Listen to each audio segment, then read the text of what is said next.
Hello and welcome back to Geek Warning.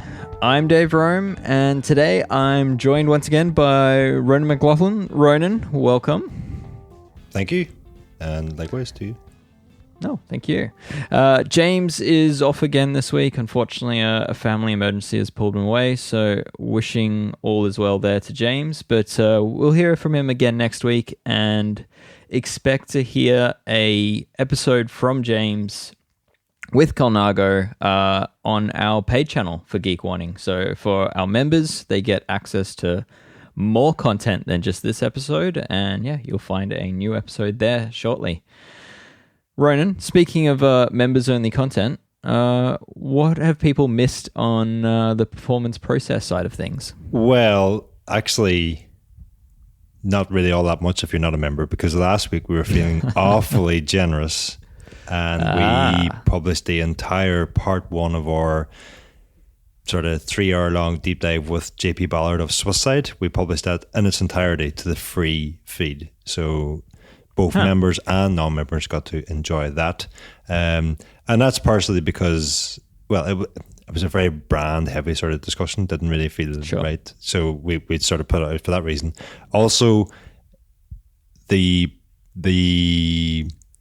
better of the two great halves of that podcast is the second one. And half of that second one, so I don't know, is that a third or a quarter or what we're at this stage, but part of that second one will be for members only. So it was a nice little introduction for any non-members. Draw people in and then trap them. It kind of felt weird, like cutting off half of the first half and then cutting off half of the second half, and things just get confusing. So yeah. Sure.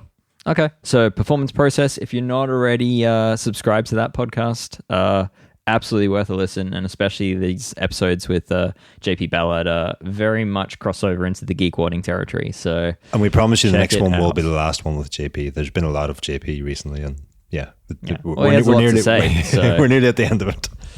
Okay, all right.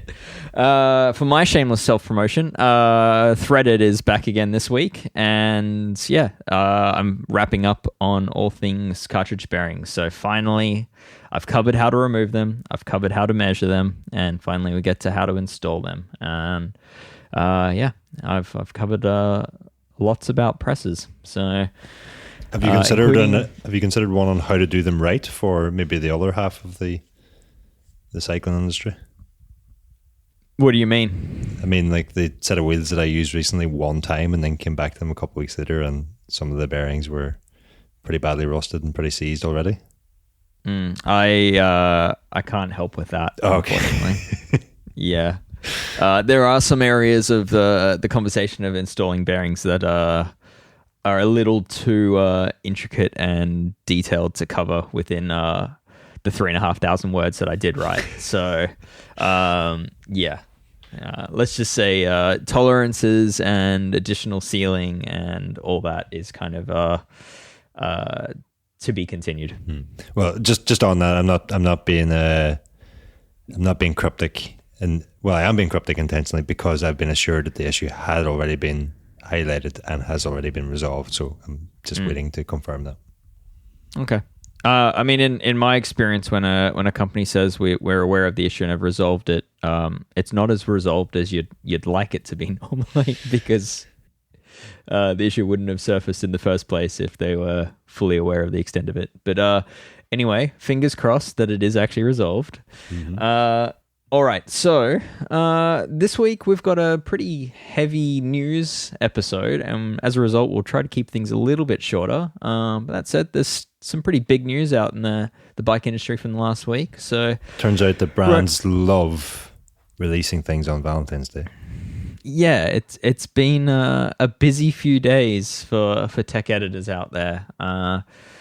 But in our case, we've just kind of ignored everything. So here we will cover them. Shall we explain that? You're kind of a one-man band this week, in that I had the week off. I didn't even know I was a one. Am I? Yeah, well, I'm supposed to be off this week, and that just hasn't been happening at all. And James is off also. And so you're like left there running the ship.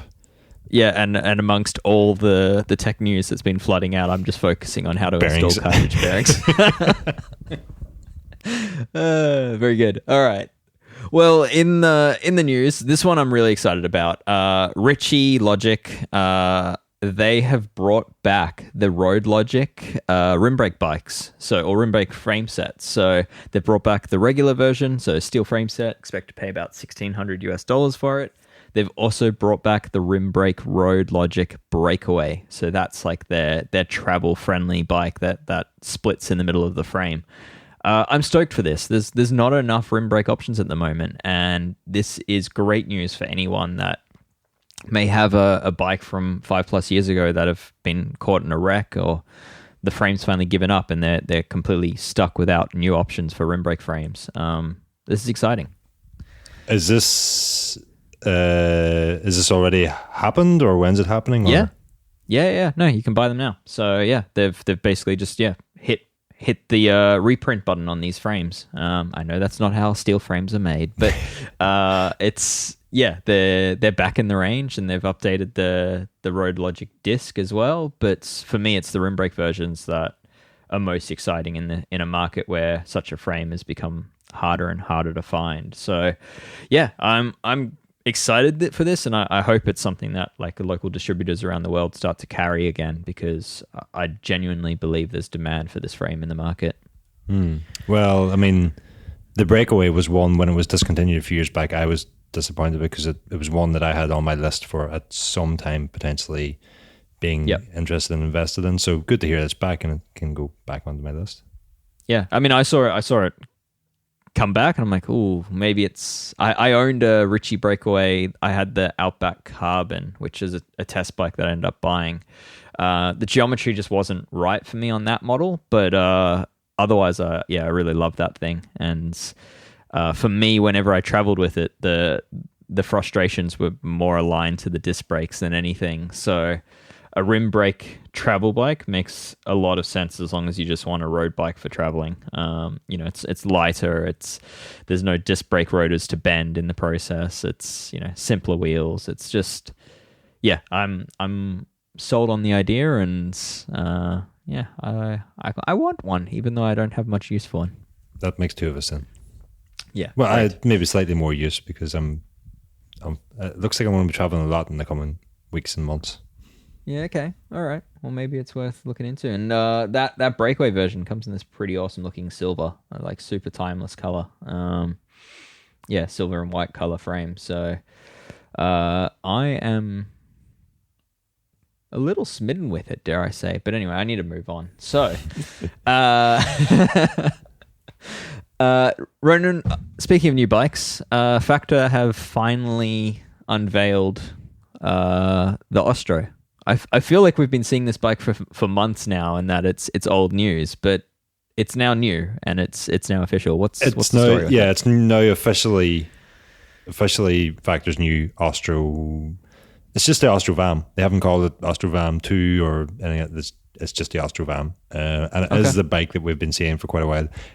Since the Australian Nationals where Simon Clark had it, and then it won men's Tour Down Under, made an appearance in women's Cadel's race. It's been used extensively at this point, and it's official. I mean, we've ever as a publication have photographed it ourselves twice before. I was just kind of thinking about public that today. Consumption before it was even released. So I mean, it's an odd way to release a bike, but anyway.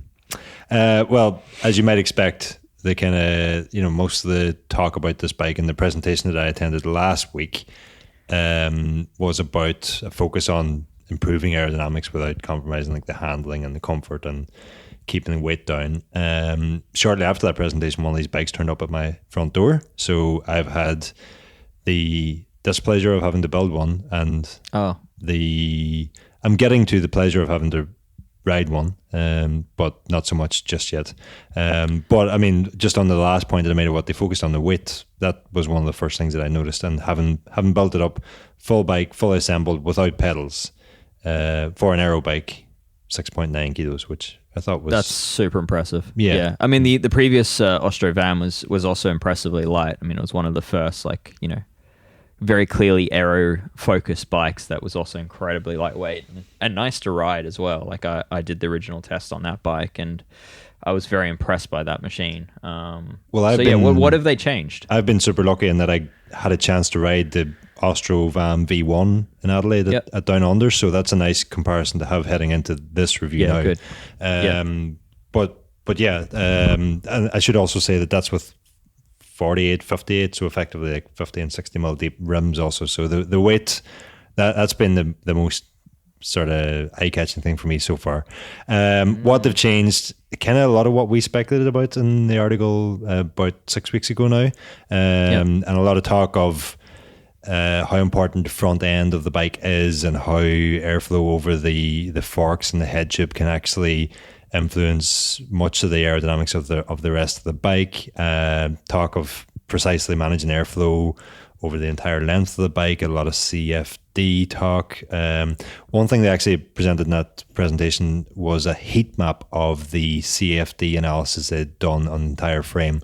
And it was kind of, as you might expect, the front end, a lot of CFD work, a lot of simulations went into the forks, the head tube, all that, how they interact and all, how that interacts with further down the bike. But I'm off the top of my head now, there was a lot more CFD, or there was less, but still a lot of CFD work done on like the seat tube and things like the bottom bracket area and things like the seat stays and the chain stays. There was effectively no CFD work done on those. It's more or less the exact same down tube, except there was like a scallop out of the trailing edge of the down tube that it kind of, don't know if that did much on the V1, but that's been removed. But effectively, it's the same profile of down tube. So the main changes here are to the head tube, to the forks, which are both much deeper and also much slimmer. The forks are pretty wide stance. They're not like way out there, but they're pretty wide and pretty thin and deep. So is it claimed to be faster? It is said to be faster. I believe I'm correct in saying the claim was 48k an hour and it was 6.5 to 7 watts for bike. Okay, only. so really not nothing. Like, the new, say, like Specialized, when you're talking about the new S-Works, was like almost, the Tarmac SL8 versus the SL7 was almost a wash in the wind tunnel. It was like a 4-watt claim or 5-watt claim, and most of that came from a handlebar. So I mean, this is. Well, I mean, the opposite is true here in that it is actually a carryover handlebar. It's the same handlebar. Yeah, sure. Which presents its own issues, as you've found out while building it. Yes, we'll get to that in a second, because I've managed to claw out some extra additional sort of interesting numbers. One of the things about the head tube is that it's got that offset steerer that we talked about. It's also really, really tapered, like it's thin, through the center of it. Was one thing that I had noticed also about the bike. And together, those two interventions, what's effectively like a 20 millimeter nose cone on the front of in the front of the head tube, and the thinning of it also results in a claimed 0.018 reduction in CDA from the head tube alone, which is a 0.018 is that's it might sound like a tiny number, but it's actually a significant saving to find. Are you saying that Pinarello had the elongated head tube right all along? I mean, I would say that I was working on my dad's Pinarello F8 today, and there's a lot of similarities in what they've done there. There's a bit of a nose cone going on. There's a bit of a narrowing going Trek on. did similar at a similar time, And a more secure seat post now, by the looks of it. They've moved to, again, a bit of a Pinarello-esque seat post clamp with the two bolts at the back. Yeah, a lot of brands have sort of, well, I say a lot. I'm struggling to think who else right now off the top of my head, but I know others have adopted this seat post clamp also. It's effectively two grub screws on the trailing edge of the seat tube. And in the presentation we were in, I had heard mention of like a cover that would go on to sort of stop ingress and corrosion and all that nastiness happening on what I assumed had meant the grub screws, because that's a common problem with the F8s that I've seen and Pinarellos that I've seen, that all the crap coming off the rear wheel. It arrived, the cover goes on the seat post and seals ingress from, you're not going to get ingress into the frame, but the screws are still just as exposed. I mean, I've on my own Pinarello previously, I just a bit of black tape fixed that issue. Yeah. But yeah, I'd sort of picked up the wrong end of the stick. I thought they'd find a way to cover those screws. Yeah, which certainly grease those bolts based on prior experience. But yeah, I mean, the idea there is that most aero bikes, most road carbon bikes on the market these days have a wedge-based seat clamp that sort of sits in the front of the seat post and clamps on, and the surface area of it is quite small and sort of can point load the seat post in a small area. And yeah, I guess the idea of using these two grub screws is you end up having a much larger surface area clamping onto the seat post. And yeah, basically it's just clamping from the opposite direction, so it's pushing the seat post forward rather than pushing it back from a wedge base. But I quite like the design. Like Pinarello's, Pinarello used this design for quite a few years. I think they've now moved away from it from memory. I think, are they using a single bolt now, wedge? You're having me doubting myself now. I thought it was still the same on the Dogma F that I had. Oh, there you go. Okay, so yeah, but either way, like Pinarello used it for many generations, and very rarely were seat post slipping issues present in those bikes, I'd say. You kind of had the opposite issue with those Pinarellos in that even on seas, no issues, whatever, it was sort of hard to get the seat post in and out. Yep. But yeah, I mean, I would rather have a seat post which is a little harder to remove than one that slips while you ride. Which isn't the case with the Ostro VAM that I have here now. The seat post slides up and down very, very easily. But nice. I haven't, and I've had a few bumps so far, I haven't had any seat post slippage or whatever so far. And it's like a minimal, it's like, I'm putting 3 Newton meters into this. They've said like 3.5 or 4, but I started at 3 to see how I get on. No issues so far. Yeah, cool.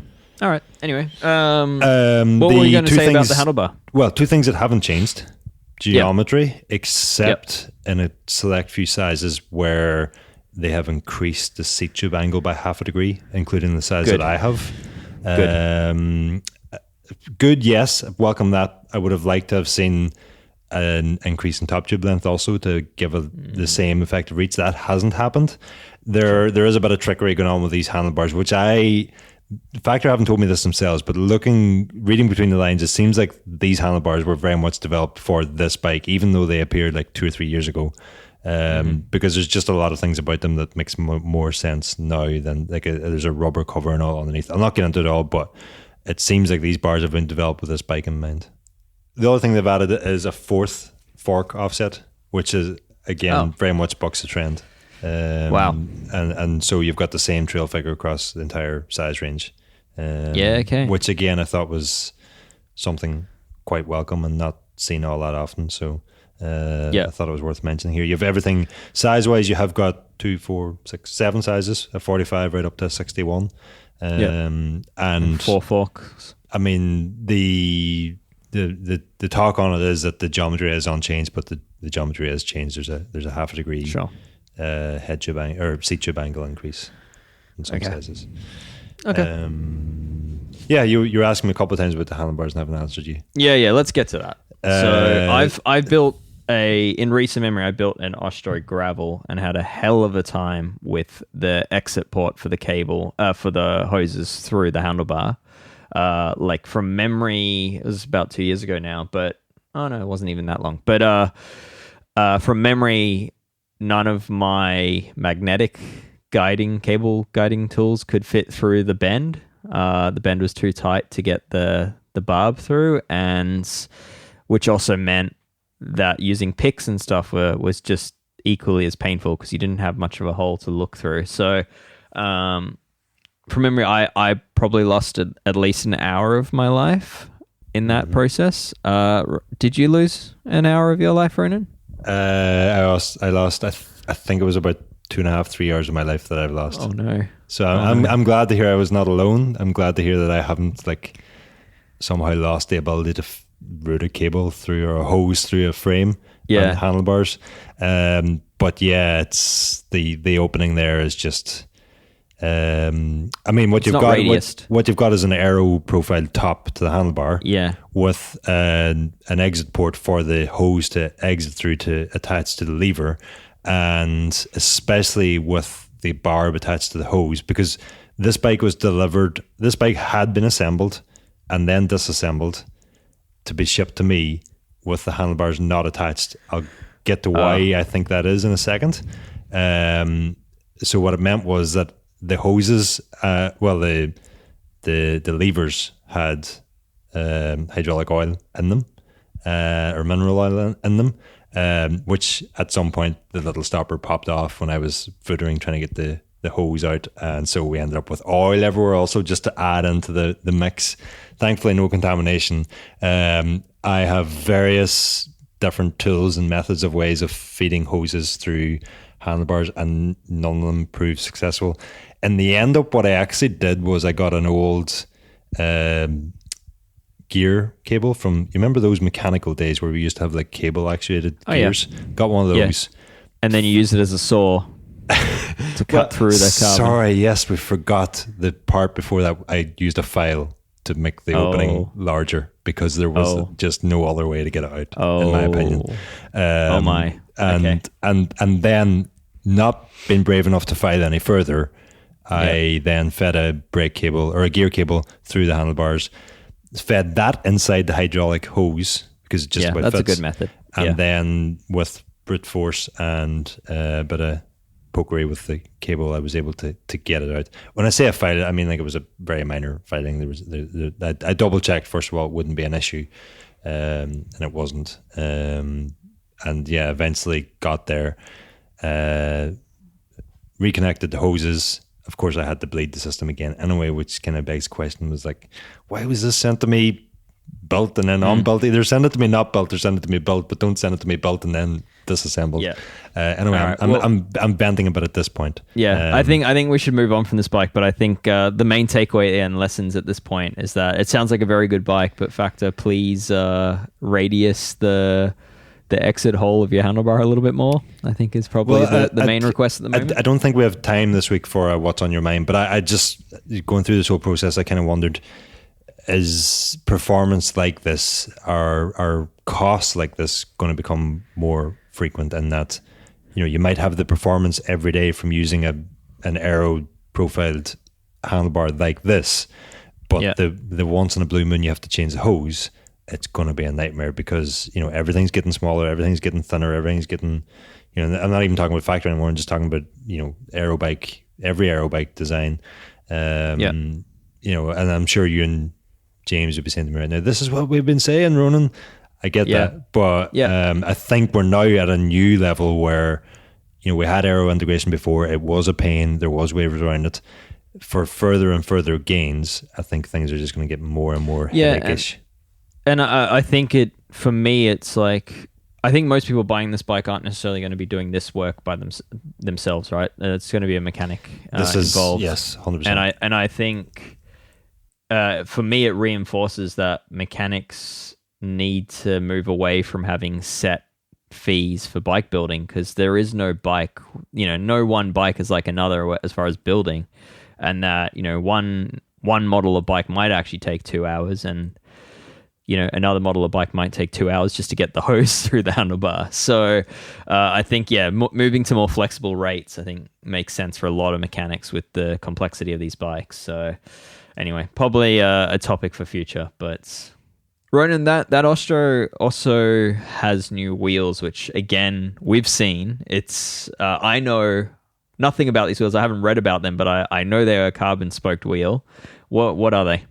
Again, it's kind of impressive stuff, like the 4858 wheel set. The numbers there denote the depth of the rims, and why I say it's impressive is because for such a deep wheel set, the claimed weight is 1270 grams. Now, I haven't removed the rotors and the cassette and the tires and the tube, because they come with tube type tires, to weigh that myself, but that the claimed weight is pretty impressive.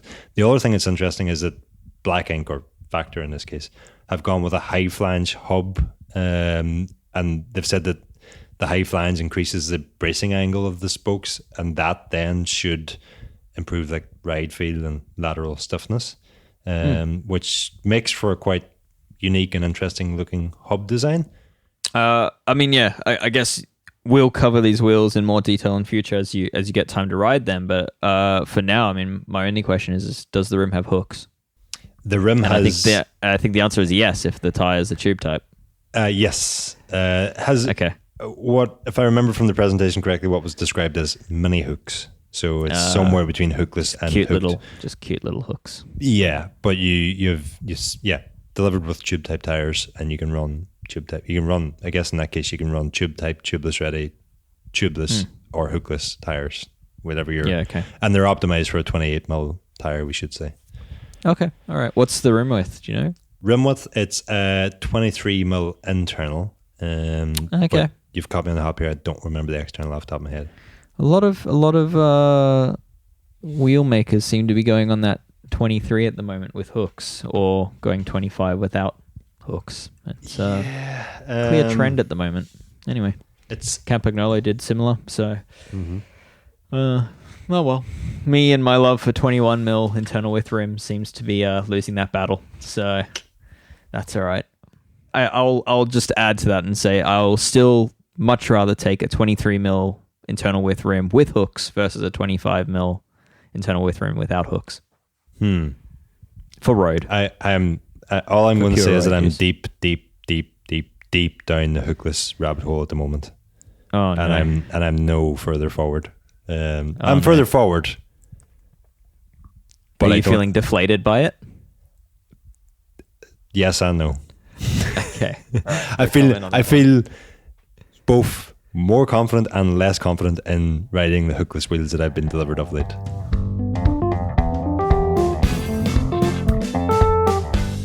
Specialized have just announced new, more affordable helmets and road shoes. So they've got the Preparo 4. It's an aero road helmet for $200 and well, let's talk about that, Ronan.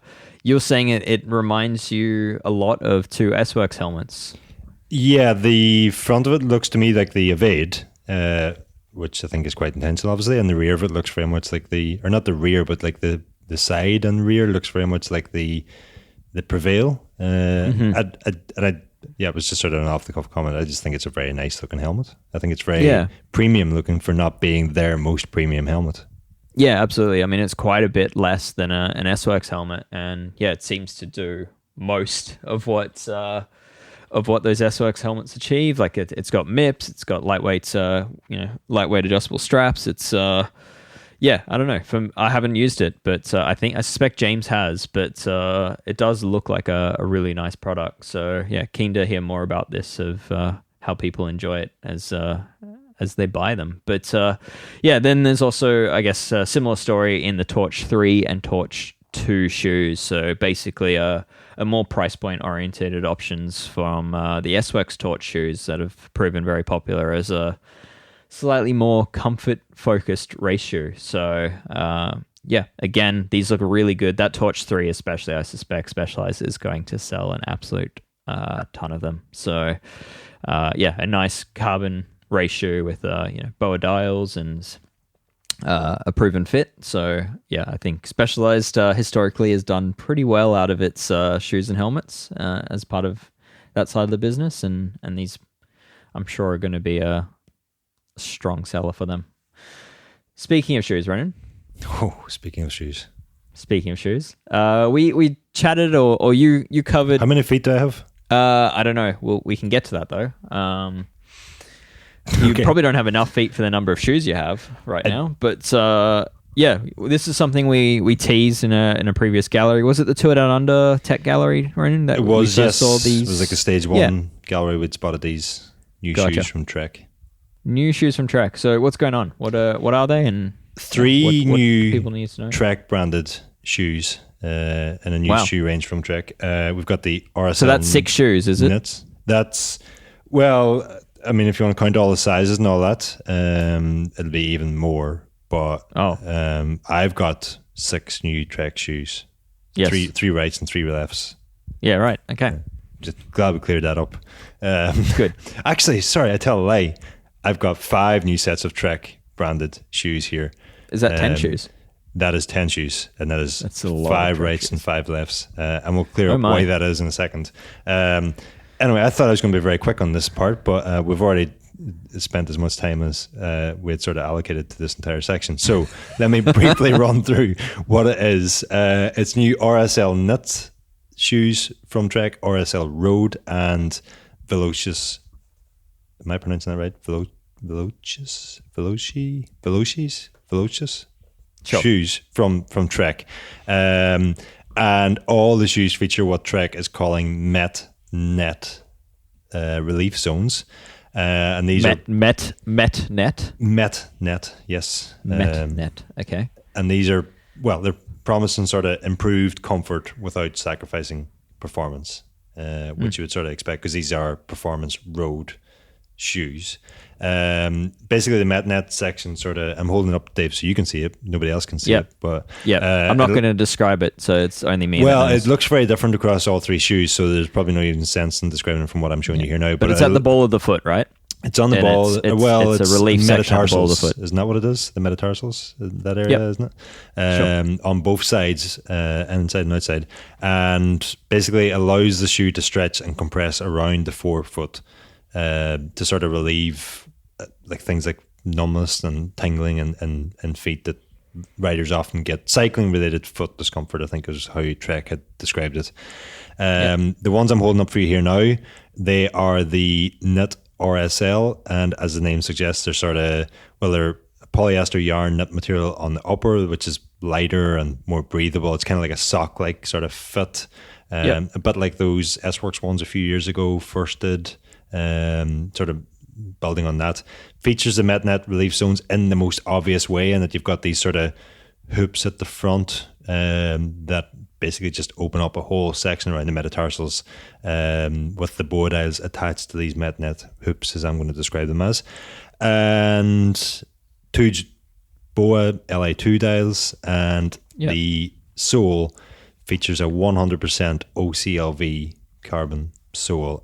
In this case, in the pair that I'm holding up, a gold sole, which I don't think is going to stay gold for too long once I go walking about in the great outdoors. $499 for this pair, sizes from 36 to 48, half sizes from 38.5 to 45.5. Two things that stand out to me: the sole looks incredibly thin on these, and I know James has already ridden in a pair of these and had mentioned that the sole is very thin, so thin that he thought there might be some issue with like cleat bolts extending too far into the sole and being able wouldn't to be the feel first that. shoe to have that.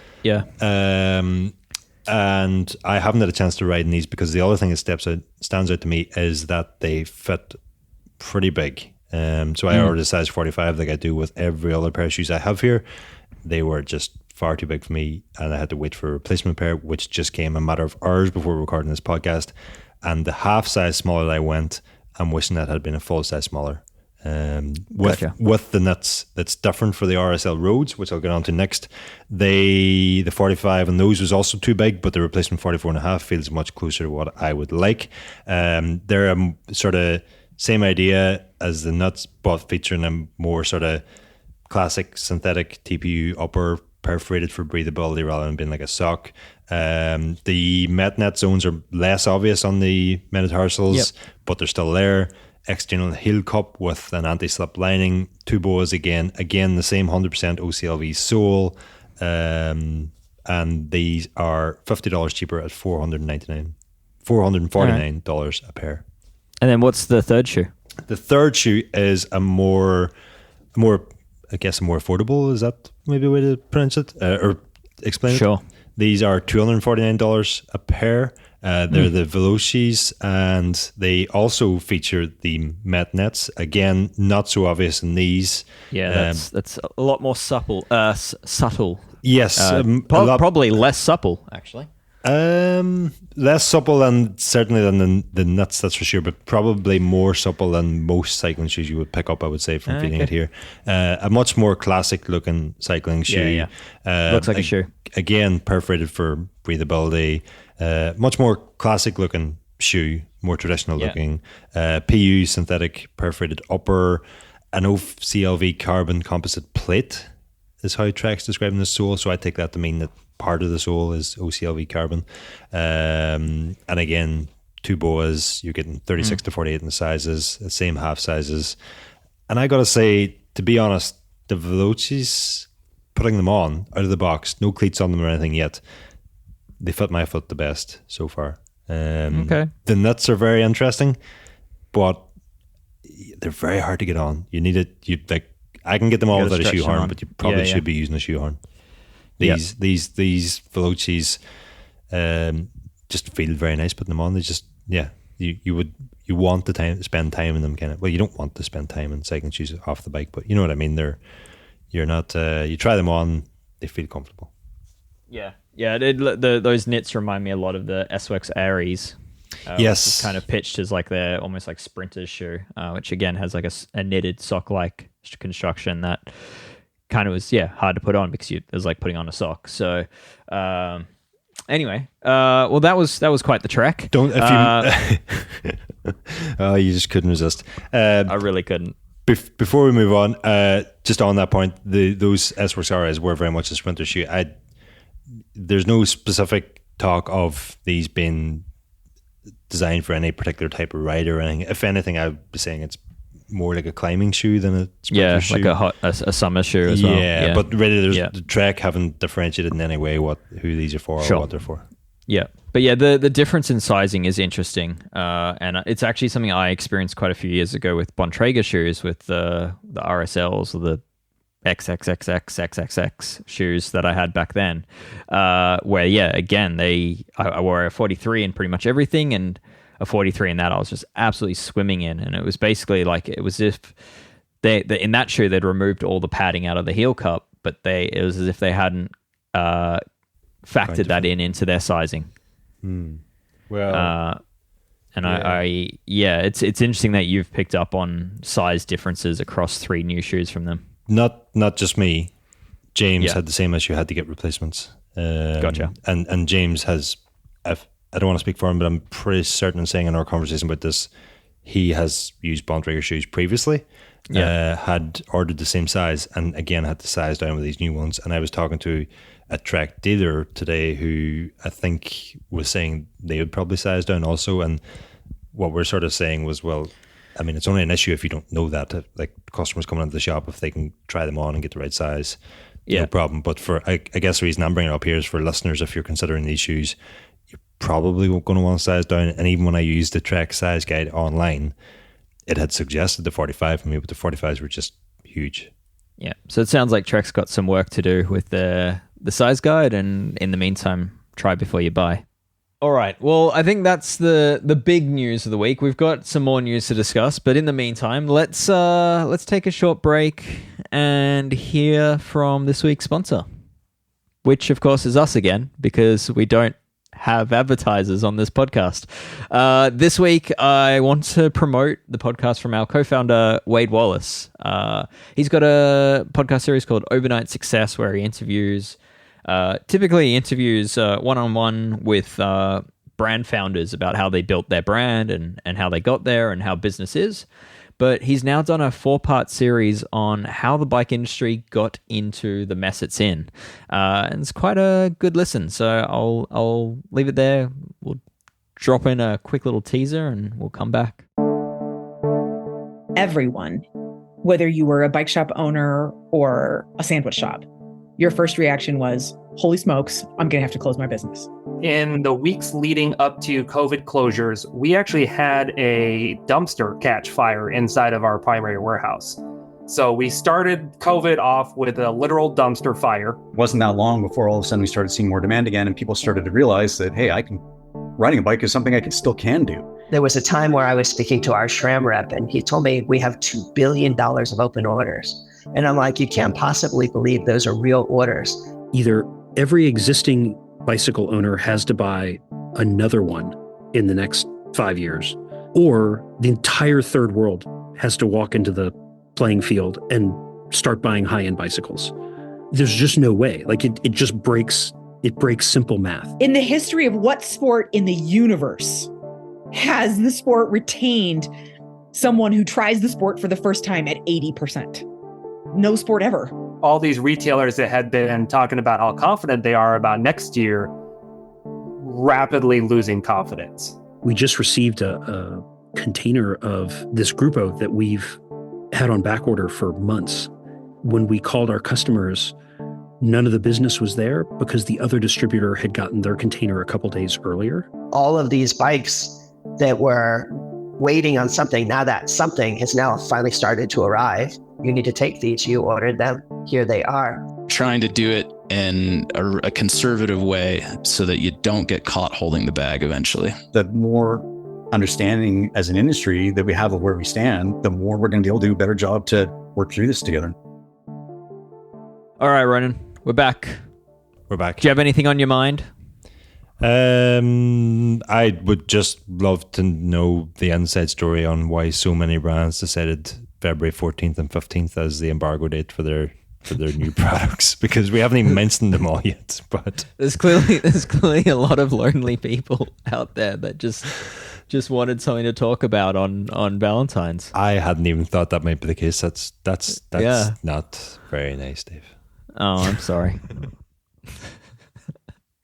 Sorry, let me rephrase that. There's clearly a lot of people that love their job a whole lot. More than their partner. And love what they're doing.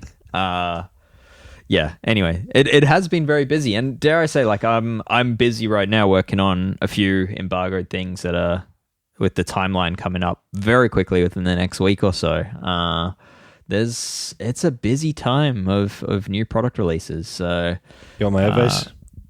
Yeah, what is it? Take a week off. Let all your problems fade away. And then don't really take it off, just then work when your kids go to bed at night instead. Yeah, okay. So you use up your leave while still working. Yeah, that's that makes smart. sense. Smart. Yeah. Okay. What's on your mind, Dave? I know you've got something. Oh, it's tools, of course. Hex screwdrivers lately. So yeah, it's a hex key, but with a screwdriver handle and a straight blade, and it's a style of tool that I've long had on the tool wall as something I regularly use. So it's long been my go-to for like derailleur limit screws and bidden cage bolts, and basically anything that has you need a straight path of access to. And yeah, for many years I've sort of thought that PB Swiss drivers were the benchmark, and I still think their handles are the best. But I a few months ago got sucked into the world of RC remote control cars tooling. So I'm not into remote control cars, but the tools have a reputation for being incredibly precise. They're typically machine ground ends, so very, very precise. And I bought one set, and then of course posted on Instagram, which typically leads to people private messaging me being like, hey, you should try this brand instead. And now I have 4 sets of RC hex drivers, plus the PB Swiss and the other brands I had prior to that. And yeah, I think I've come out of the rabbit hole. I think I've found the best. But yeah, I guess the main takeaway is that it's impressive how snugly some of these fit. So the RC tools, because they're very small, often lightweight bolts in these cars, and they're generally quite shallow bolts. These tools don't have a chamfered edge to them, so it's just like this square edge that uses the full contact of the bolt. It makes it a little bit slower to insert the tool into the bolt because that chamfer doesn't help guide. But yeah, it's pretty impressive how securely these lock in, and the best of the best have proven to be an American company called MIP, and let's just say they make PB Swiss look cheap. Wow, I don't even want to ask. Yeah. So, yeah, incredible fitment. Put a micrometer on it like I do, like everyone does, I'm sure, with their hex keys. And yes, everyone. Yeah, they're incredibly precise. Like you measure across the hex flats, and it's dead on, and it's like right up to the limit of what the sizing standard would allow. So it's incredibly tight fit. If a bolt is undersized, you might not be able to get this key in there. But yeah, it's a proper slip fit, and I'm loving it, and that's what's on my mind. And wow. What is that sizing spec? Is it like a 5mm hex, what should it actually measure? It should be like right below 5mm. So yeah, it if anything over that 5mm mark is basically an oversized hex key, and it will fit in still a lot of bolts, because a lot of bolts are poorly sized and oversized bolt heads. But yeah, if a bolt is perfectly to spec, then say a hex key that measures exactly 5mm might not fit into that perfectly sized bolt. So, or it'll be a tough fit. So yeah, so these are like, the 3mm. So that's kind of the problem with the hex, with the RC tools, is they only go up to 3mm in size. So you're kind of left out as far as 4 and 5mm options. But yeah, these MIPs are measuring like 2.98, 2.99 for a 3mm hex key, like real precise. And I did, of course, buy the copy from AliExpress to compare.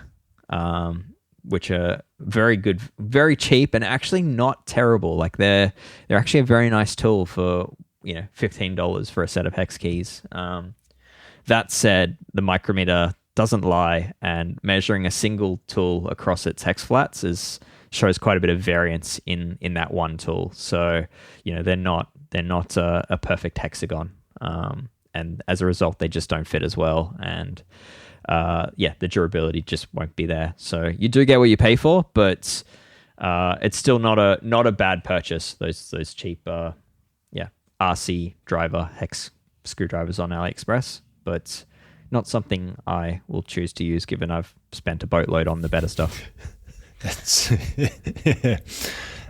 Surprise, surprise, yeah. Yeah. No gathering dust then? No.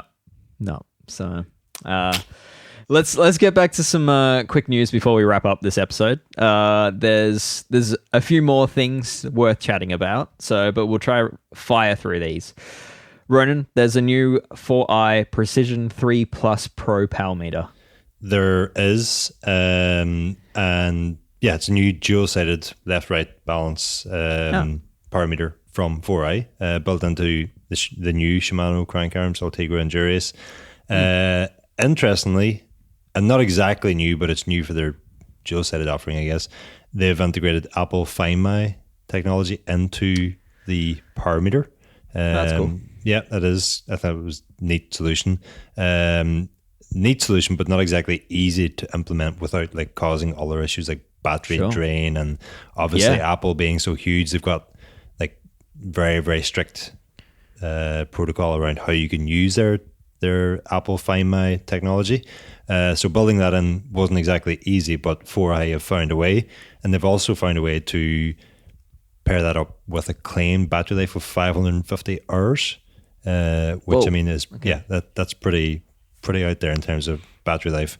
And not to go too deep down the rabbit hole, but the difficulty there is having the Apple Find My beacon reading and transmitting and whatever, while not draining from the battery. And they had to develop a new ultra low power drain mode that the powermeter can enter.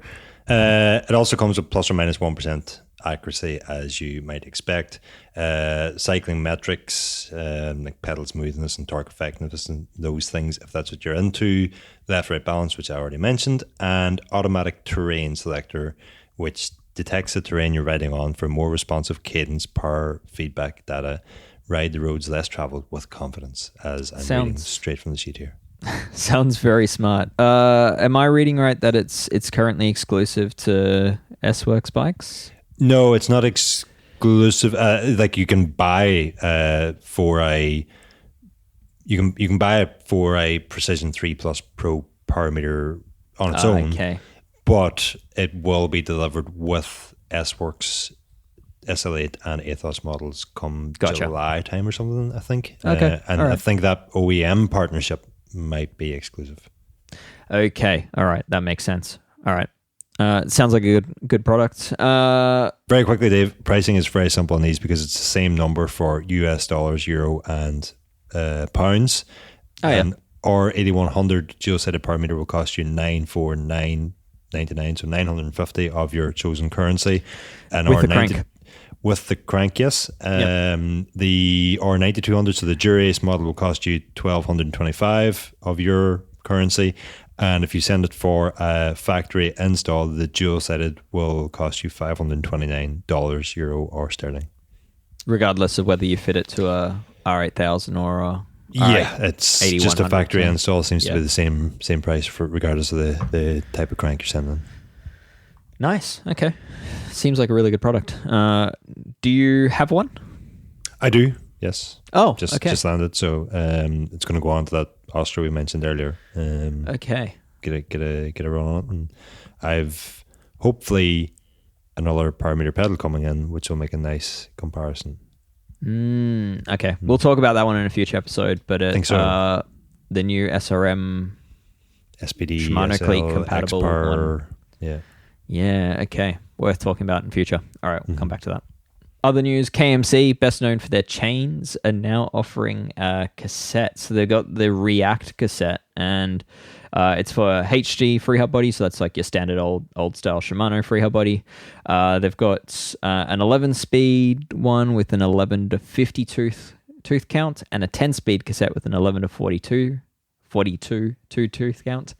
Yeah, I mean, that's basically applicable to mountain bike and gravel bikes. But what's interesting here is it sounds very similar. Like they're basically claiming that they've got shift ramp mapping that helps pick up the chain up the cassette and helps drop the chain down the cassette. It sounds very, very similar to like Shimano's Hyperglide Plus technology that claims to do the same thing. So yeah, I'm kind of curious on this. Like a cassette made by a very large chain manufacturer is intriguing, and I'd be keen to try this just to see how it shifts and how it lasts. So it could be a nice aftermarket option moving forward, and yeah, definitely keen to see how it compares to comparable stuff from Shimano and SRAM.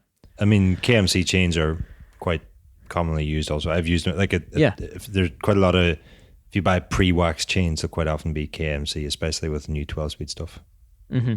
Yeah. So yeah, I mean, massive chain manufacturer. So anyway, I thought that was kind of interesting. Interesting expansion of the range from KMC.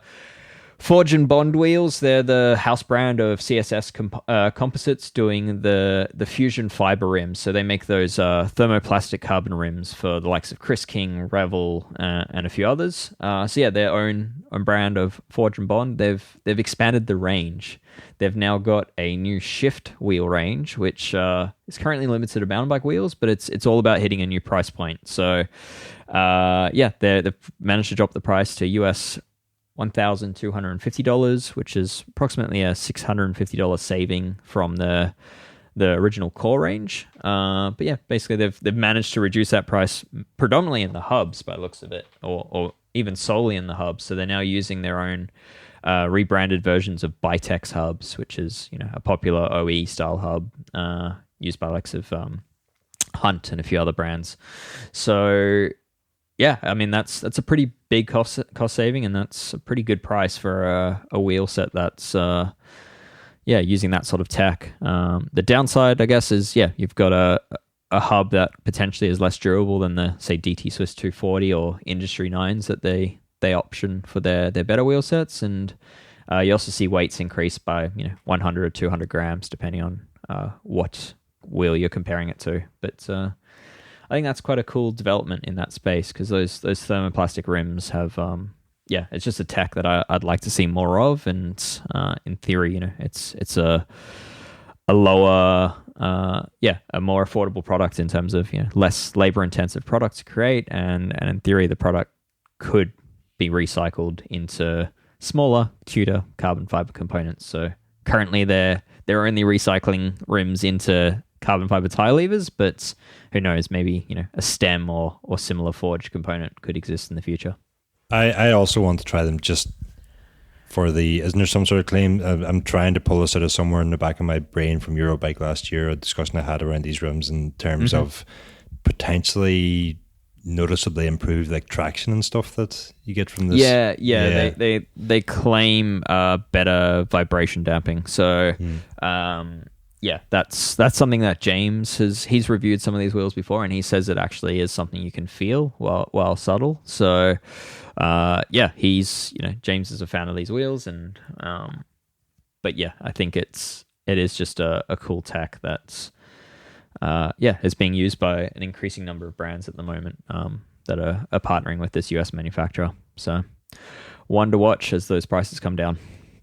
In other news, Giant Bicycles has partnered with Dick's Sporting Goods. So they're actually the largest sporting goods retailer company in the USA, with 800 plus stores nationwide. Ronan, are you laughing at my comment in the show notes? Yeah, I just seen it. Yeah, I'm laughing. Yes. Yep, that's right. Giant Dicks. So I don't think Ronan expected me to say that. I'm glad you did. All right. Yeah, I mean, this is a pretty big one. Like, we've seen Trek partner with REI in the past, where they had their Bontrager components being sold in REI stores, which is a massive outdoor retailer business.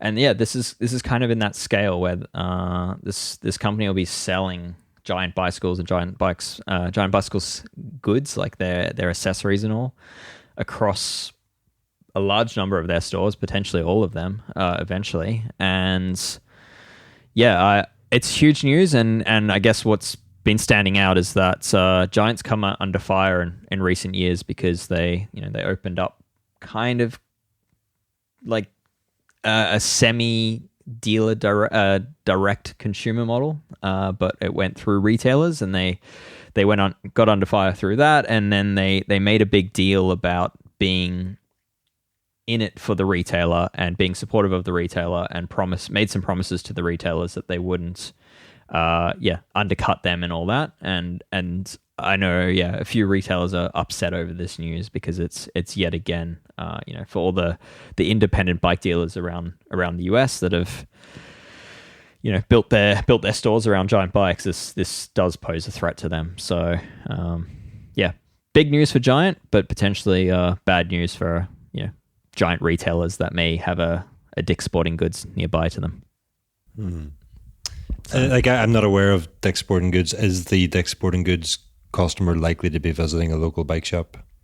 Well, that's the thing, right? So like it's up to the local bike shop to show that they're the ones that can offer the professional insight and service, whereas the Dick's Sporting Goods customer probably, they're the same person that would be going into other general stores to buy, a bike for the family. I really can't imagine that.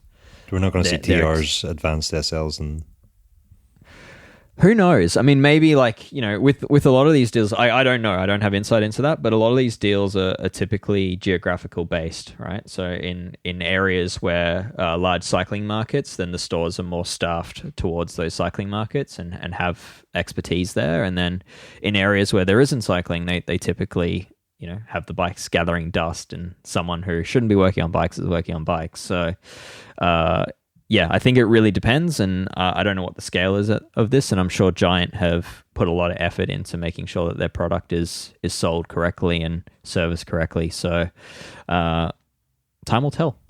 Do you think it might be anything to do with, we heard recently Giant didn't do so well last year? Looking, is it related to that, or is it unrelated, do you think? I don't know. I mean, my speculation is that if you look at Trek and the number of shops that they've acquired and vertically integrated with across the US, I think that poses a big threat to brands like Giant, and aligning yourself with a company that has 800 plus stores in the nation is a pretty quick way to ensure your distribution for the country. So sounds like the kind of thing you'd want to do play, regardless if we've had a good or a bad year the year before. Yeah. Yeah. So I think, honestly, I think prior experience suggests that long term this might not be the best outcome for Giant, and I think long term it's proven that aligning with independent bike dealers that really believe in a product and sell through that product and support that product long term are probably going to be better than a general goods sporting shop that just wants the sale and doesn't necessarily care how well the product works beyond that. But that might be very unfair, and perhaps Dick's Sporting Goods has decided that cycling is a forever increasingly important market for them to be a player in, and that they're investing correctly in it. I'm just going to insert shrug emoji here. All right, that's a wrap on this week's episode. I know, very, very news heavy. Once James is back, we'll get back to the regular segments of Pick One and similar. So certainly, please come back if you hated the news. We'll change, we promise. I feel bad because it's usually me like not wanting to do news and then you do all the news. Yeah, I mean, our hand was forced on this one, but yeah, the Valentine's product rush. The great Valentine's embargo of 2024. They'll think back on this year and years to come. The product love fest. All right. Well, thank you for tuning in. This has been Geek Warning. If you haven't already, please consider subscribing to Escape Collective. Your subscription, your membership makes everything we do at Escape Collective possible. We exist for the members, and we can only exist through our members. So, Ronan, give me one reason that people should become a member. Because we don't ask you to rate our podcasts. We don't ask you to go over to iTunes and give us a 5-star rating. I think that's the primary reason why anybody would join escapecollective.com. Oh, okay. But we do ask for that. I'm not letting... If any podcast I'm on from now on, I'm not allowing that request to go out. That's just a given. If you're listening to this podcast, know that it is expected of you to go and do that. No. Please still go review us. But Escape Collective membership. Actual real reasons for why you might want to sign up? Well, because yes, please. While this was a news-heavy episode, I think the manner in which we covered the news this week and the sort of detail that we can provide to that in the podcast form rather than a first look, which I personally don't believe serves anybody all that well, style review, which we might have done previously. This model allows us to bring this news to you in this way and gives us more time to give you much more rewarding and much more informative deeper dive reviews in future. All right. Well, there you go. You keep putting me on the spot. Like that's an that's important question the whole for point. The whole. That's an important question for our very being. Is give me one reason, and you're not even giving me any news. I mean, obviously there's many reasons, but I figured I'd just put you on the spot to give me one reason. So, all right, good. Next week we'll get a different reason. Thank you all. Have a good week.